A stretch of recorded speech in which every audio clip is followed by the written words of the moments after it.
Damn, why are you so far? My thighs hurt.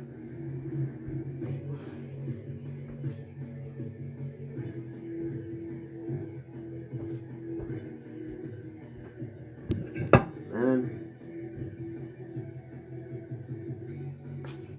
I'm in a Young Bucks shirt.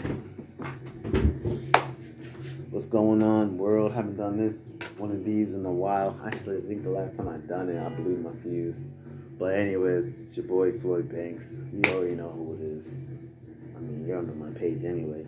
Or you're checking me out through my name anyway. But if you're on the YouTube, I'm Floyd Banks. Just chatting it right now, trying to think like, what can I talk about today? I don't know.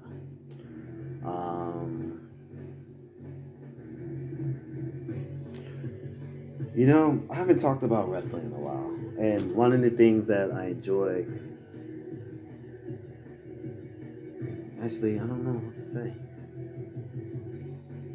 I haven't really been going through social media when it comes to wrestling. Most of the drama happens on wrestling Twitter, because Twitter is where you can get the fastest interaction when it comes to your business. And if you want to get bookings, you usually get your bookings through Twitter. You can do the Facebook too, but it's really detrimental to your personal life, because Facebook would do that. They would dox you with your professionalism, with your personal life on their end, not on your end, where people can see that this real person is this real wrestler. And so Twitter was the easiest way for you to go get your name out without tampering with the whole Facebook network. Instagram's kind of hard because people are more dedicated to the photos and the video, and they'll oh, this video is awesome, oh, you're so sexy, oh, blah blah blah. But Twitter is a much more engaging platform where you can basically tread or retread. And so I haven't really been on it ever since I've been in Twitter prison with both accounts. I refuse to just make another account. It's no reason to just go through another email, jump into it again. And then I already got my professional page, which is basically the counterpart of this professional page. Even though I let this professional page go, I still try to keep as much professionalism on that as possible. Even though these days I'm just trying to show on a lighter side, with video gameplay, with gameplays of video games, kind of telling stories. But so I'm not really trying to intermingle with that account and try to get that tampered with, especially with when you're one of those that try to get into the circle, trying to spread a little bit more truth, when kayfabe is basically what tells the stories of wrestling. Now, I know there's a lot of pay-per-views that happen over the weekend. AEW had their final battle with Ring of Honor. I can go through that real quick. What else is there? Oh, NXT did their deadline show. Honestly, I missed the Iron Survivor. I didn't get a chance to really watch the match. I didn't even, because I spent the day with my lady, so I spent the day with her. And half of it was great, half of it was great, and half of it was spent being upset and depressed because you couldn't leave that night. But oh yeah, I'm still trying to do that.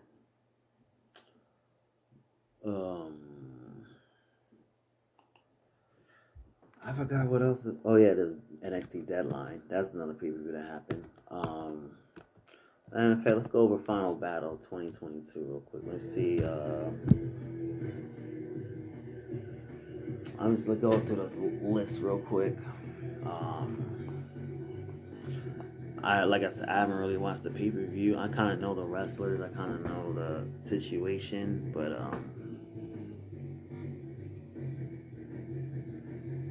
just giving it a perspective now from what I've seen. Okay, you have the pre-shows, which you have Jeff Cobb versus Mascara Dorada, And if I'm not mistaken, Mezquita Dorada is he's a Mexican luchador, so chances are he's gonna lose. Especially to a Jeff Cobbs, he's well known in the internet community. He's done work for both AEW, Ring of Honor, New Japan, and so they're gonna give him a lot more roses on the win than a Mexican luchador, unfortunately. Another pre-show match, a couple of Jericho appreciation, so basically a couple of Jericho simps beating a wrestler named Cheeseburger and his partner named Eli Ism. So, I mean, the match, the names kind of speak for it itself. I mean, you have Chris Jericho and his lack of goons going against, wrestler named Cheeseburger that a lot of people, a few people are going to know, and a lot of other people are just going to be like, why does he name himself Cheeseburger? Right, so that was an easy kind of depiction of the win. Willow Nightingale. This is another pre-show match. Willow Nightingale versus Trish Adora. If you don't know the two, one is a kind of like an underdog favorite in AEW, the women's division. People people get behind Willow Nightingale. They enjoy her wrestling. I think they enjoy the fact that she's a thick black woman that can like move around like a beast. It has a baby face. Trish Adora, she's a representation of Africa, the African culture. She's definitely a very, very talented woman. Definitely very talented. I think they could have done something with her. AEW could have picked her up and done something with her, or if not AEW, she definitely could have tried something with Impact for sure. Like she can definitely use some character development. But I think the fact that nobody didn't really pick her up, I think it's a kind of a missed opportunity. But Willow Nightingale, she's definitely someone that you kind of want to build. I don't know why they wasted Jade Cargill, like a Jade Cargill match with Willow. They could have easily worked something out there. It's going to be a while to even think that she's going to be worthy of a women's AEW world title match. But you never know. But yeah, she's definitely someone you want to keep, on a good momentum, to keep strong and stuff like that. So, all right, Blake. So now we get to the show finally, and it's Blake Christian and AR Fox versus La Faction Ingobernables, which is a play off of Ingobernables, which is a Mexican, which is the Mexican group over in like CMLL. They've done work in Honor. They transitioned over to New Japan when they called themselves De Japón. Well, even though they kind of like it's kind of a branch off, a spin-off. But again, with my point earlier, of course, you have a couple Mexican wrestlers. You have a couple talented. I'm pretty sure he's white. Yeah, I'm pretty sure he's white. He's definitely mixed, or he looks black. I don't know, but when you have someone as gifted as like Blake Christian and AR Fox of like white and black color, chances are they're usually gonna go over on the Mexican talent, especially if it's not storyline driven, which is a shame because I think Roosh is one of those wrestlers that I know what's going on with the code. Roosh is one of those wrestlers that they definitely I don't know what AEW is doing with him, but they're really dropping the ball on him. So yeah, I mean, and they picked up Preston Vance, even though that's not really much of anything to say about that. Athena, next match, Athena versus Mercedes Martinez. I mean, I haven't seen Mercedes Martinez on AEW TV in a long time. they barely mention her. Nobody barely talks about her. I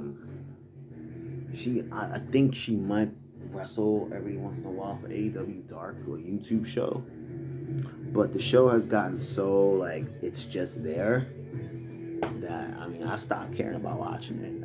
I'd rather listen to it, but if I'm not going to really, if there's nothing really to invest into it, and it's just like But even still, like they don't even mention her on TV. It's like, yeah, she's losing the title. Oh, she's losing the title for sure. They're getting the belt off of her. I'm pretty sure Mercedes is done. Yeah, she probably don't want to be in the promotion anymore. So she did business because she's a professional. She dropped it to Athena, which I'm pretty sure, it was all good. So yeah, nothing to say. I think I saw a photo that she might have bled, but I don't know. Like her trying to prove that us women can be as tough as men. It's going out there and giving us a professional wrestling match, and it's basically trying to prove a point. And sometimes AEW tries to prove points too much that there's no real reason to really prove that point.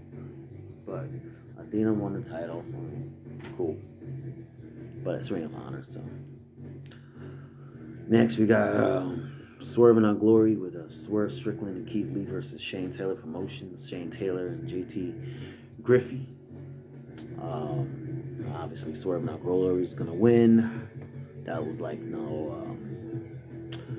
no taking away from that. Shane Taylor, he's a veteran from Ring of Honor, so they probably brought him in, get him back, do a job, represent Ring of Honor. Cool, I'll do it. It's a gig, whatever. You did it. What more can you say about it? It probably was a good match, but there's no representation of Ring of Honor. There's nothing really to build these matches, and they only spend a little bit of time to build these matches, and then when matches happen, it's just like, well, okay.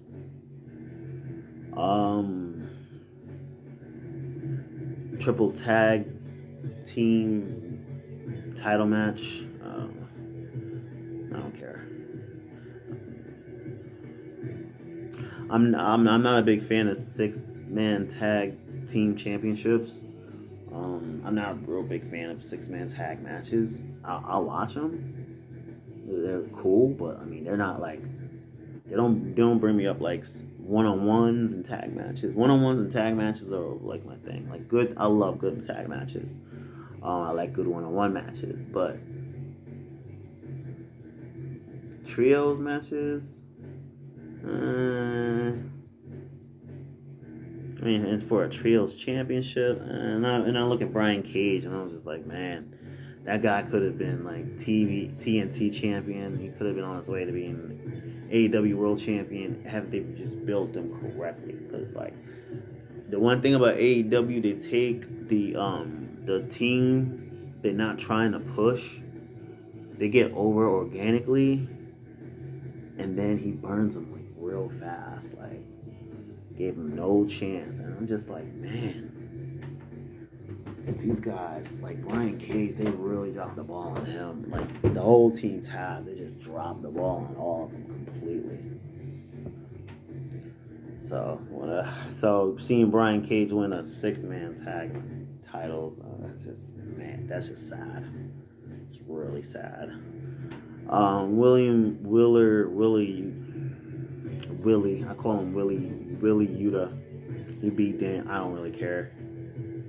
Personally, I don't know. This is their third title defense against each other. I don't care. I don't. This match, I wish I could have seen. The Briscoes versus FTR in a double dog collar match. And for the tag titles, these two, they can tear the house down. they've main evented before. Yeah, they're like two of the very best teams that you can like put together. And I'm pretty sure like this will be a great tag match. I'm sure this will be a great match. I would probably go and rewatch it. 22 minutes. Yes, 22 minutes of my time I watch. Honestly, I will watch the next match over here too. Samoa Joe versus Juice Robinson. I'm actually a fan of Juice Robinson. I know I get like sometimes I think I've even said in the video like Juice, but that's mainly because like sometimes like you don't really expect it, but then like when people are fans of him, it's like I can see why you're a fan of him. So I'll probably check this match out too. It's not one of those matches where you're like, oh man, Samoa Joe versus Juice Robinson. It's one of those matches. Oh, no, but they announced it. It's on the card anyway, so cool. Check it out. Honestly, this match, what spoiled it was the stipulation. Basically, if you don't know, Cesaro, WWE, his name is Claudio Castagnoli. If he lost, he would join the Jericho Simps. And as much as like that sounds like a good stipulation, like that really gave away the finish because I was just like, they just lost William Regal. I don't think they're gonna lose Claudio Castagnoli on a bed, and then it's William Yuta and John Moxley with Daniel Bryan. And it's like, nah. Especially not once they like got rid of once they lost William Regal. It's like, yeah, you're totally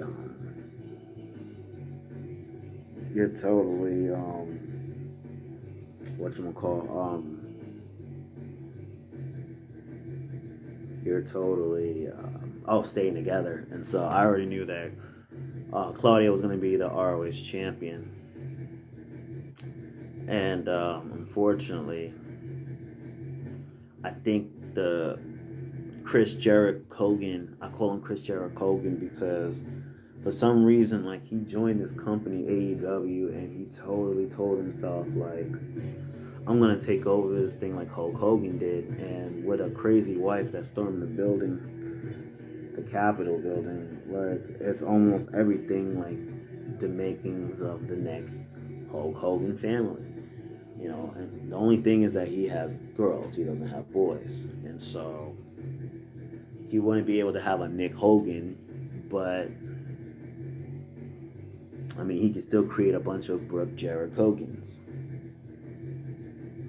if he chooses to. You just have to bring them out to California and get them all ballied out. But I think Jarrett Hogan was to try to get Ring of Honor some TV deal, but it's like, I don't think people understand. Number one, like, almost like MLW has this curse that they'll never find success, even though they find success. Like, they find something that is like that brings them some sort of notification, but they'll never find. Like, I've heard about their I forgot how to explain the curse. So basically, that place is cursed, and no matter what, like, they'll never be as big as they'll never be as big as they could be. Like, they can be even bigger than they are, but something about that, either promotion or promoter, same thing with Ring of Honor. It's like their glory days are behind them. And people now have seen Ring of Honor in a national light. So when they bring back Ring of Honor, it's like, I remember Ring of Honor. And then they only remember all the bad stuff. And then all because they have all the good stuff that they completely ignore because they only remember the bad stuff. That's when, like, Ring of Honor is going to lose their, like, clout success. I don't want to call it clout, but that's when they lose their exposure success. And it's just one of those things where it's just AEW, like, with a guy like Dustin Rhodes, like, he has the Rhodes Wrestling Academy. Like, that should have been the NXT of AEW instead of like trying to make it a Ring of Honor. But he has too many wrestlers, and it's crazy because it was like I had this idea, but it was with TNA and ROH, and ROH was going to be more of a pro wrestling show that helps shape professional wrestlers. And then when they're ready to bring it to the big dance, and they're ready to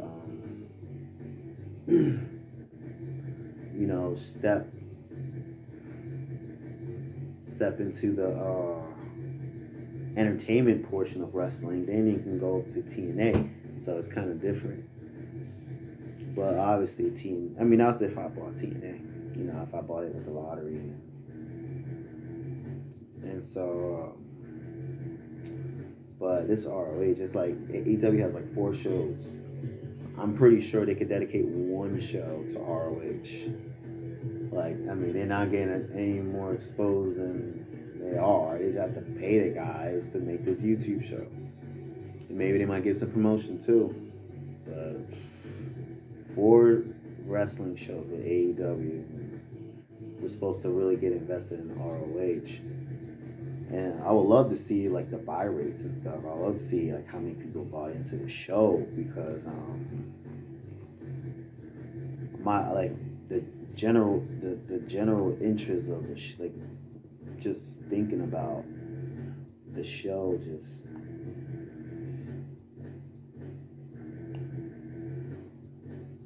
what happens if it takes a loss? Does Tony take a loss? Because, man, how many losses can you take? Although, like, from what I hear, the Forbidden Door pay-per-view might have saved their ass from being I don't want to say overexposed, but being like overdone. Not overdone, but being overbooked. That's the word, for being overbooked. But I think the show actually read up for us.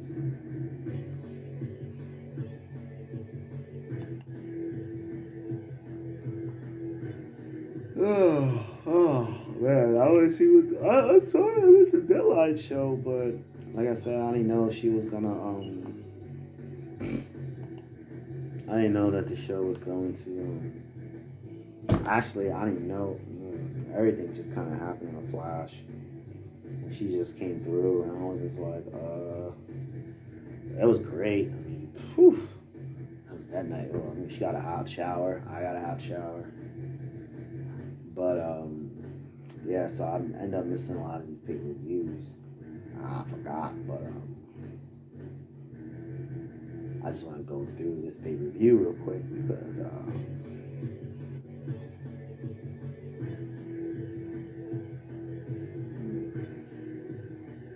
I like NXT. I think that NXT has done a really, really great job ever since Triple H has taken over the regime. Like, don't get me wrong, the Rainbow brand, it did the best it could.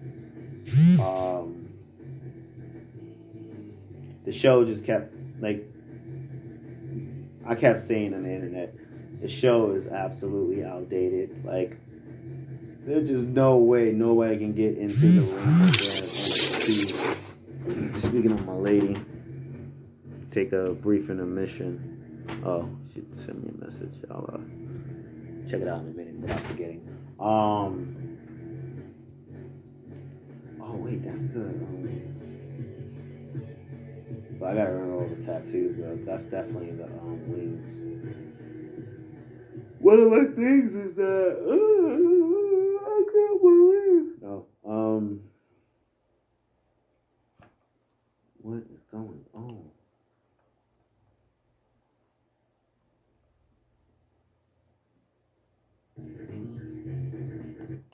She's definitely like one of those.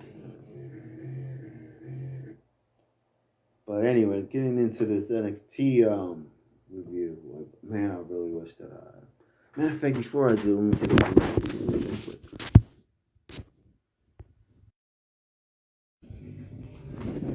Oh, no. There we go. I'm back. So here we go. So now we have the pre-show. And it looks like Ivy Niles took on Lash Legends beater. I would love to see how that match went down. Lash Legends definitely very, very tall, thick. Very, very thick. Ivy Niles, she's very, she's like a Mighty Mouse. She's very small, but she's very like muscular. And I think she's done Mighty Mouse competitions. I think she has. I don't remember. I don't remember what type of competition she's done, but I know she's done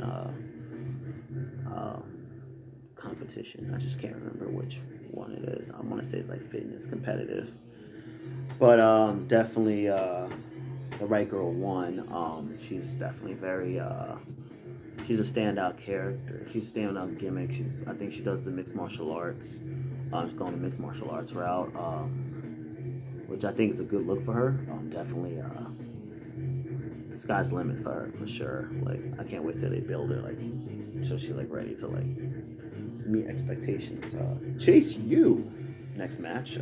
Chase U with Duke Hudson and Andre Chase defeated Xavier Bernal and Zion Coyne. Okay. So basically, a couple of newbies, and Duke Hudson. I think he was an indie guy. I think he worked. I think he worked somewhere in the indies. And Andre Chase, I found out was a second generation wrestler. I heard that like he was the son. I gotta look him up, bro. I gotta look him up. I can't remember who, but wait, director from why under the? Let me see. Harlan retired from wrestling, and he. I don't see the Bravado brothers. So members. I don't even. I feel like they Let me see. Outside of wrestling. Wait. Do.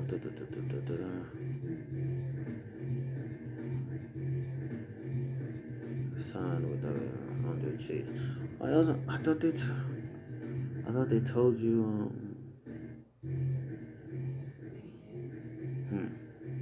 Interesting.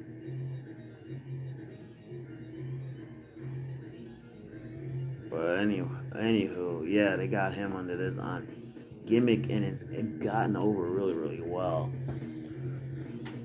And the problem is, it's very limited. Like when you're playing a college professor, like you can only really go so far, and then maybe you can try to get it to like NXT title level, but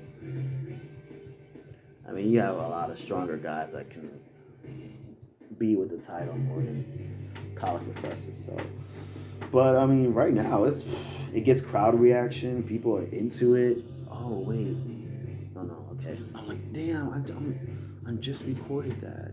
But no, that's another video. What was I saying? Oh yeah. So the right team won. Andre Chase is definitely more over. I think Zion Coyne, they try to push him real fast. He wasn't good. I don't remember a good match from him. Not to say he needs more training, but he wasn't ready. He wasn't ready to be taken off at all. I feel bad that they had to like kind of digress him, but he wasn't really going. Like he was miscasted. And then Xavier Bernal. I know, like I saw him like a little bit on I saw him a little bit on the promos, and so I know he's a newbie guy. So definitely someone that you don't really want like winning like that. So yeah, no, it's right team won. versus the Iron Women Survivor, and that's kind of why I wish I took a chance to see it, but unfortunately, I was occupied yesterday, so I missed out on the whole Iron Survivor thing. But I'm pretty sure it was something that you definitely want to look into as far as like how the match is structured, how the match goes. But it seems that Roxanne Perez over Zoe Stark, Cora Jade, Kiana James, and Indy Hartwell.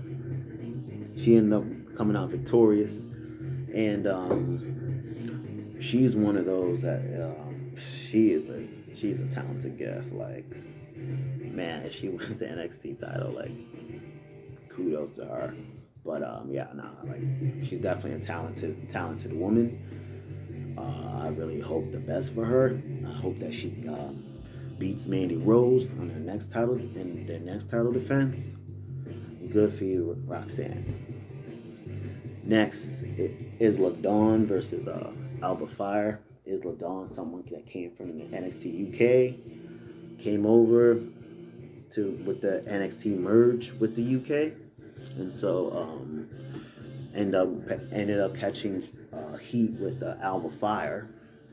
Speaking of fire, and someone that it's basically they've known each other, so kind of get their feet wet, let everybody know who Dawn is on a bigger scale. And yeah, is LaDawn picked up the win. Wow, could have been a cheap victory. It could have been she could have outsmarted Alba. Don't really know. Didn't get a chance to watch the match. Only going on for the results I see online.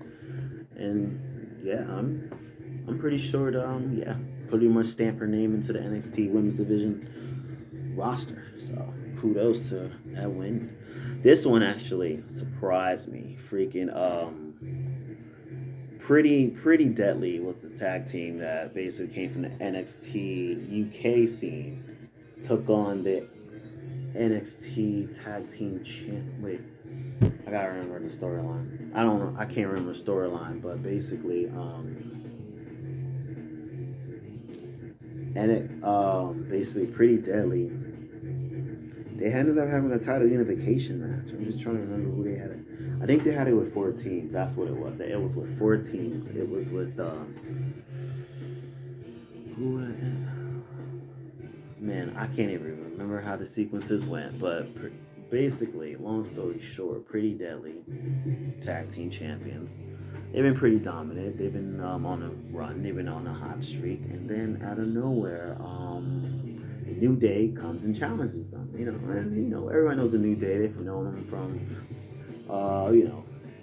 pancakes and 3-man teams and New Day Rocks, but then we come down to NXT and actually win the NXT tag team titles is like, wow, what a way to put cement your tag team and the tag team titles by merging two prestigious titles prestigious title and prestigious tag team together to create a range between the two of them. I think that's awesome.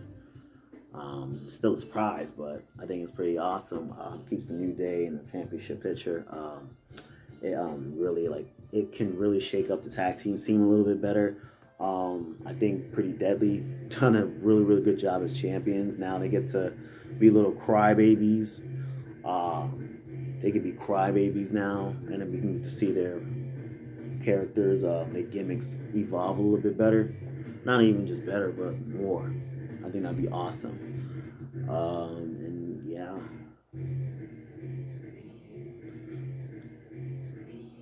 It should be interesting seeing how the NXT tag team scene is going to be. This one, oof. I'm actually not surprised at the Iron Survivor Challenge. Grayson Waller, Carmelo Hayes, JD McDonough, Joe Gacy, and Axum. To be honest, Grayson Waller versus Braun Breaker, that might actually be something, because Grayson Waller has been on a streak, and honestly, through the whole Vince McMahon era, they really took he really took it to new heights and new levels, and the fact that he got pushed the way he did, and he was actually outstanding. Like, yeah, like him and Braun Breaker, that's gonna be something. That's gonna be something else. But congratulations to Grayson Waller for winning the other Iron Survivor Challenge. I think that's pretty dope.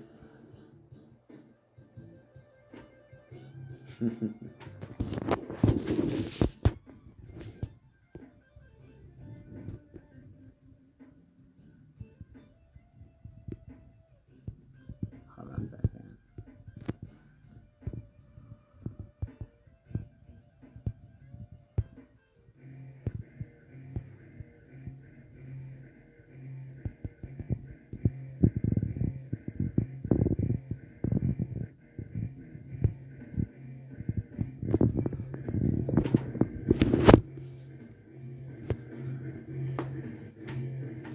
And then speaking of the NXT champion comes Braun Breaker versus Apollo Crews. A match that you knew it was gonna be hard hitting. You knew it was gonna be you knew that Apollo was gonna bring it. But if you know wrestling, you knew that Braun Breaker had that momentum.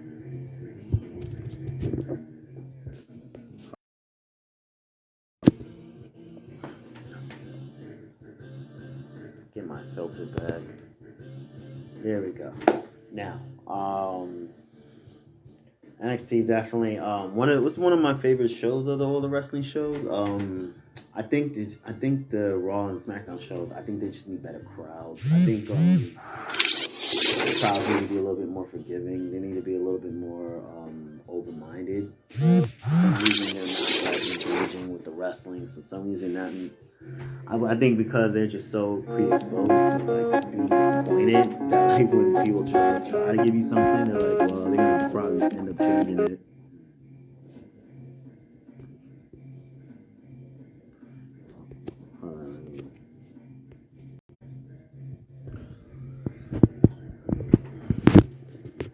Yeah.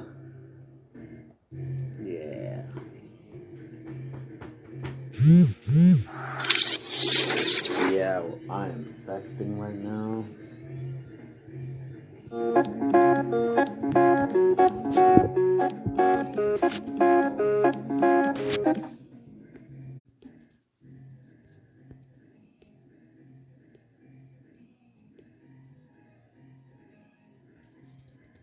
Oh, there we go.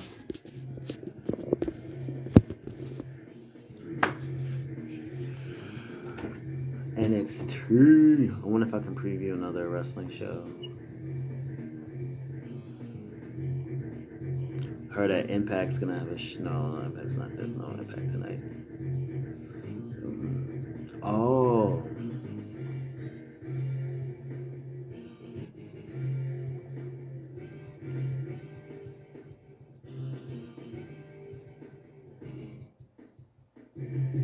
Interesting. I was just looking at the Iron Survivor Challenge falls and how people score points and stuff like that, and so let's say like my live stream.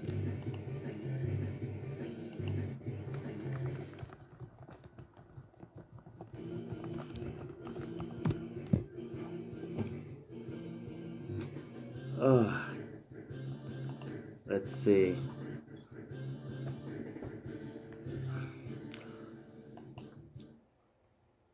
I want to see what's going on in the. Oh, I'm still recording. I forgot. Damn. Still got 5 minutes left. Oh, shit. I totally didn't, let me see. Oh, okay. Bring you back up. Oh, my music's gone. There it goes. It's back. You know what promotion I really wish had a. I don't want to say had a chance, but the one promotion I really wish that did something.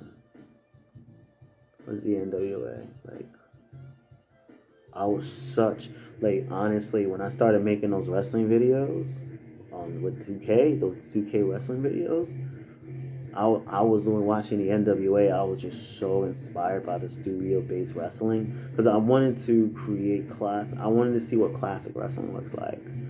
I just wanted to see how it looked like on. It originally started with classic wrestling because I started doing some modern wrestling, but then I wanted to see what classic wrestling looked like, and so I built this whole universe where basically I had a bunch of classic wrestling go on, and I was inspired to make that. And then when I made one of my favorite videos I've ever made was Baron Blade versus Ivan in Russia, and it was basically inspired by Rocky IV. Completely took that concept from Rocky IV. And because Baron Blade always saw it as like the Rocky Balboa story, even though in my universe I made him a lot older than the actual 2K universe. 2K universe, I want to say like he was around. In my universe, Baron Blade was more Triple H's, like the same age as Triple H, blah blah blah. You know, whereas that universe, Baron Blade's more like a younger person. And so when I made like an early rendition of Baron Blade, and I did the whole, and then what was crazy, I did the entourage thing I did the whole entourage because when when Cody Rhodes and Nick Aldis did their match and they had entourages with them. It gave me that idea of having like, okay, so for Baron, he's gonna have, and it reminds me of like when Rocky took over Apollo's team and brought him over to Russia, and he was coaching them there. It reminded me of that, and so I wanted kind of the same. So I had like the top baby faces at the time. One of them being his former tag partner, Simon Steele. The other one being Silver Blaze, who's basically like he's the Ultimate Warrior and Texas Tornado in one.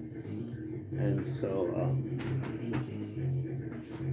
I had them on a team. I had them as a team for Team America, and then I even kept the concept of Ivan Drago, and I had like a trainer, like a wrestling trainer, who has done professional wrestling before, Olympic professional wrestling. I don't know how that works, but something like that. I think he was more amateurish, but like like some amateurs think they know professional wrestling or whatever. But he does kind of teach in the amateur aspects, which kind of gets over in professional wrestling. And so I had his trainer, and then I had his wife. Just like what's her face? Ivanka, something like that. I can't remember her name. But Bridget Nielsen plays her in both movies. So yeah, I was so inspired by the NWA, and originally in that pandemic, I don't know what happened. Their mojo just fell apart, and they lost a lot of key guys, and like there was like one bad thing after another, and then boom, like pretty soon, you ended up with this promotion. Is this more really for nostalgia and the spirit of the NWA, and they basically they try to sell off the old guard, which hey, if you can convince some oldies to rejoice for the NWA for the new guard, good luck. But you can sell off the bodies of Ric Flair and the Dusty Rhodes and the Dragon Steamboats and blah blah blah blah blah, but unless they're there or they're representing and stuff like that, I mean, you're just kind of just using their names sell a product when they have a bunch of guys that can like sell a product using their names. So it's just a shame because that was one of those promotions that was really inspiring. And I really wish that simple wrestling. I wish people understood simple, basic wrestling. Just tell the story in the ring. Don't start losing yourself on craziness, wackiness. Just let the story tell in the ring. And I think that's a concept that gets lost.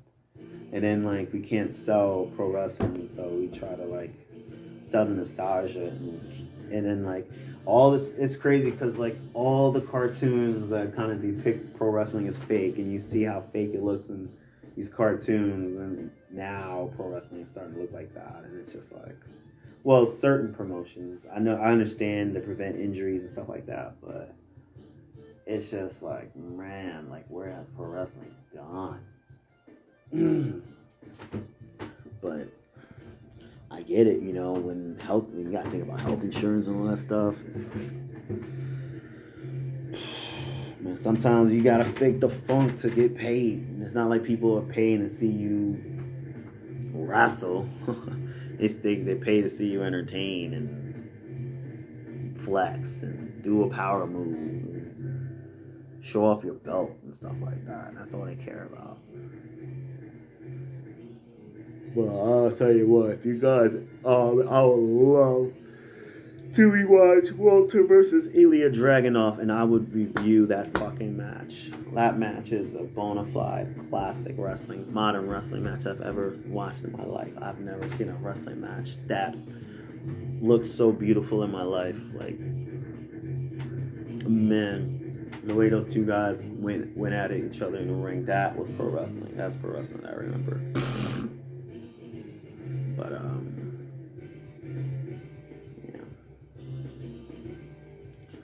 it's just too bad. It's just too bad.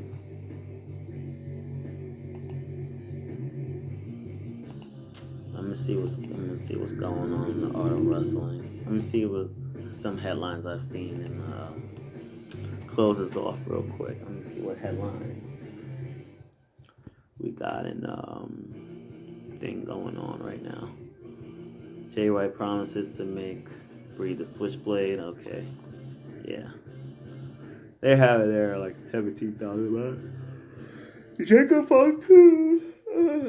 Fatu really should go to the WWE.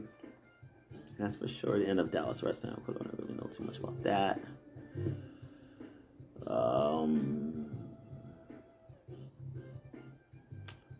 Richard Holiday, man, that sucks hearing about that. Him battling cancer. Hopefully he gets through that.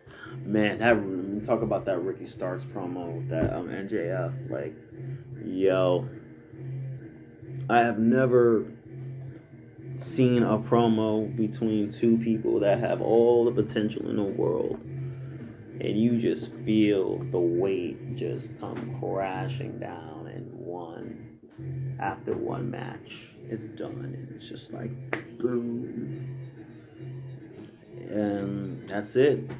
You don't hear about it again, and it's a shame because, to be honest, like, if AEW had a good booker, they probably wouldn't have the troubles that they have. I think they would seriously be in a lot better shape than they are. I think a lot more wrestlers will want to work there. I think they'll make a lot better money. You don't have to worry about people like feeling bad about leaving groups because they want to move on with their careers. They want to like see if they can go far in their careers. Like, I mean, you have a high level of competition, but unfortunately, like, AEW just doesn't know how to book stars. They don't know how to get stars over. And then when they even get over, like, they just blow the candles off of them. I don't get it. Like, oh, they lost. And then instead of, like, capitalizing on that loss, they just don't use them for the next, like, 2 weeks. And then we're like, where is this guy? I like him. He's fresh. Yeah, they got this angle. They're pushing for Ricky Starks to battle MJF, and I think it's cool. I think it's great. The only problem, oh man, the only problem is, as I go ahead and get a drink.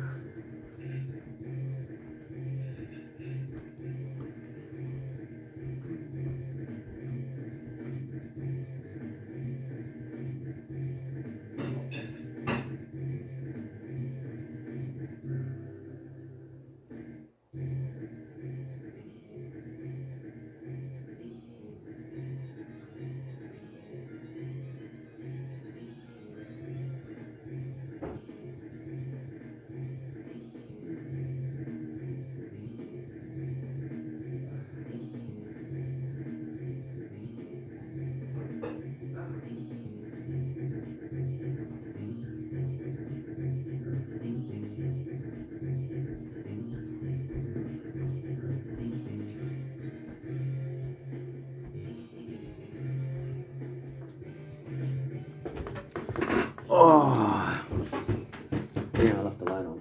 But anyway, this what makes this promo, what makes this program so great is that this is like the leaders of the next generation of generational era,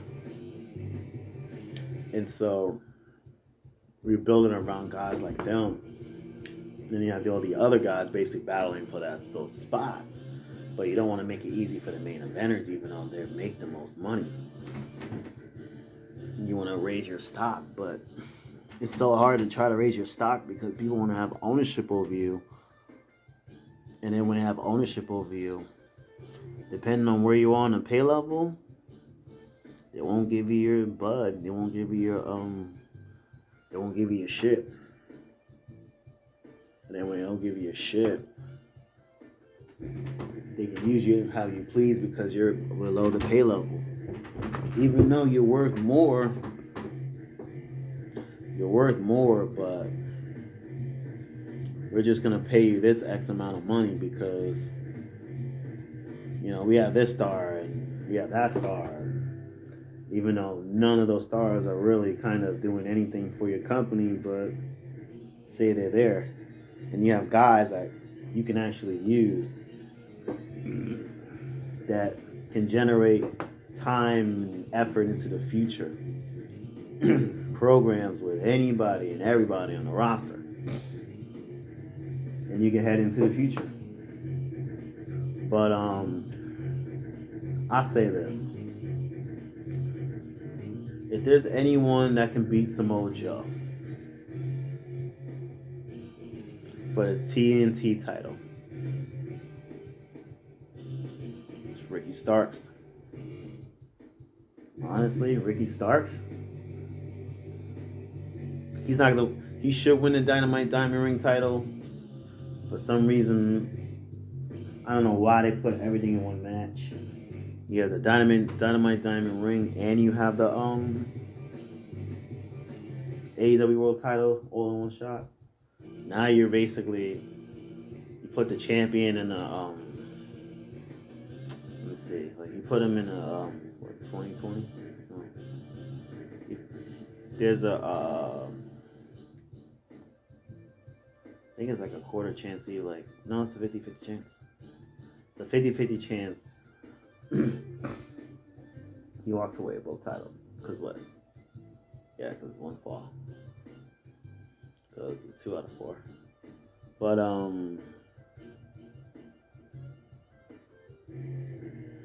when we stack odds against a person like that, and they're like, yeah, I'm gonna put both titles on the line. Chances are they're not gonna drop them both, and so that puts what's her face no, it puts Ricky Starks in a bad predicament. But coming off of that, if you really want to keep Ricky Starks hot, I'll put him up against TNT champion when the time's right. Beat him for the TNT championship. I would. That's your guy, really.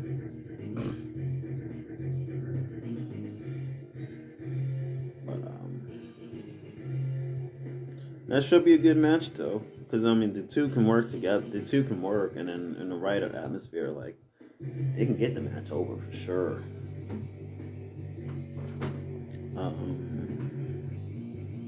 So yeah, that's cool with Ricky Starks versus MJF. It's so funny with this whole Tony Khan business. I used to be on Twitter and I used to be like, I got a bad feeling. I remember I said, I'm like, Nick Khan over in WWE, he's going to show Tony Khan how to run a business. And he's going to go ham on the business level. He's going to keep... It's not going to be Nick Khan's job to make sure the booking of WWE stays fresh. It's not going to be his job to make sure the number... It's going to be his job to make sure that WWE continues to maintain, sustain, and go out and get this money. They know they're not going to get money through the wrestling product. They know they're going to get money off of investments and doing business deals and stuff like that. And that's his job. It's PR, making sure people on good sides of WWE, making sure that people willing to put their money to WWE. All in all, AEW made themselves a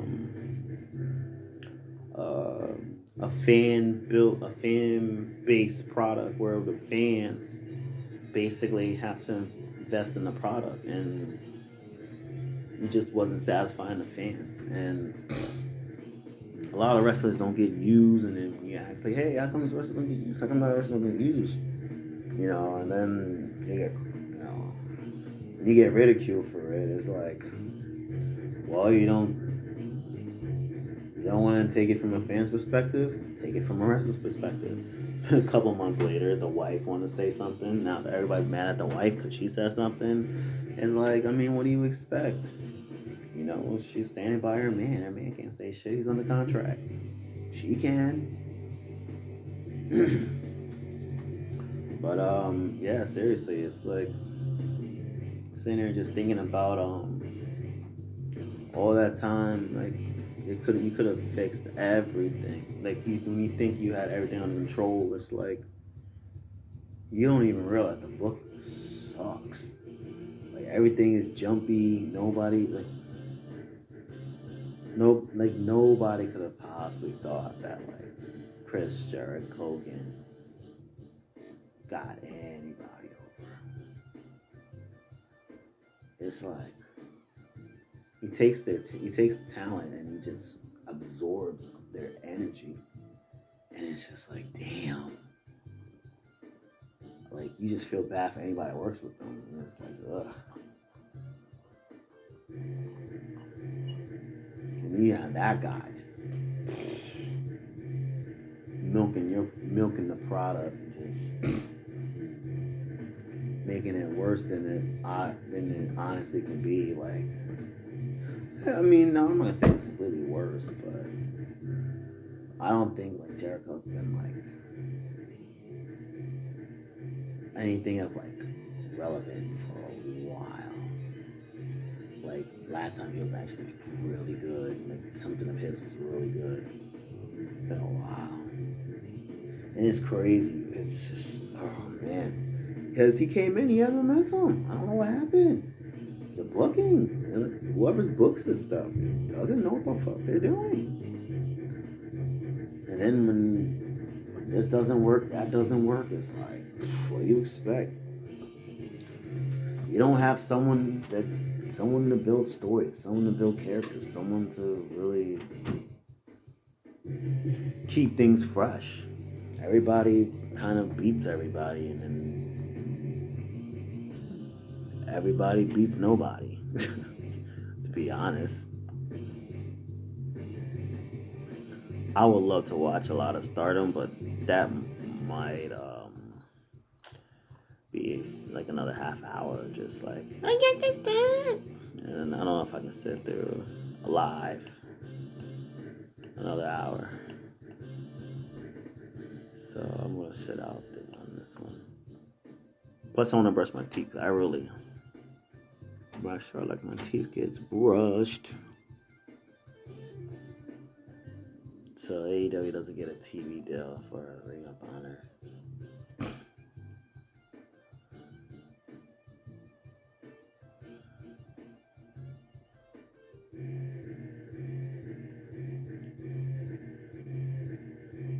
Alright guys, well, I appreciate you checking out this video afterwards. YouTube, definitely gonna save it.